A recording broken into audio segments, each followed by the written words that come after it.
આજે કયા મુદ્દે તમારી અટકાયત કરવામાં આવી? ગુજરાતના મુખ્યમંત્રી આજે જ્યારે મહેસાણા ટાઉન હોલ ખાતે આવી રહ્યા હતા અને મહેસાણાના મોઢેરા ચોકડી હોય, રાધનપુર ચોકડી હોય, માનવ આશ્રમ ચોકડી, વિસનગર રોડ હોય, આ તમામ જગ્યાએ જે આઇકોનિક રોડ બનાવવાનું જે ભૂત સવાર થયું છે મહેસાણા મહાનગરપાલિકાના કમિશનરશ્રીને, અને રોડ જ્યારે સોકડા બનશે ત્યારે ટ્રાફિકનો પ્રશ્ન ઊભા થશે.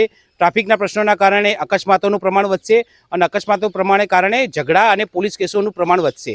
આ તમામ પ્રશ્નોને લઈને જ્યારે અમારા બધાની વિચાર એવો હતો કે આજે મુખ્યમંત્રી શ્રી આવી રહ્યા છે તો અમે એમને જઈને 2 મિનિટનો સમય માગીને એમને સાથે રજૂઆત કરીશું, પરંતુ તાનાશાહી આ જે ગુજરાત સરકાર ખરી એમણે અમારે બધાની ધરપકડ કરી છે, ખોટી રીતે અટકાયત કરી છે અને અમને સવારથી લઈને સાંજ સુધી અહીંયા અમને બેસાડી રાખ્યા છે. આગળની તમારી રણનીતિ શું રહેશે? અમે આ જે પ્રશ્નો ખરા એ જન સમર્થન લેવા માટે વિસ્તારે સોસાયટી અમે જઈશું અને લોકોને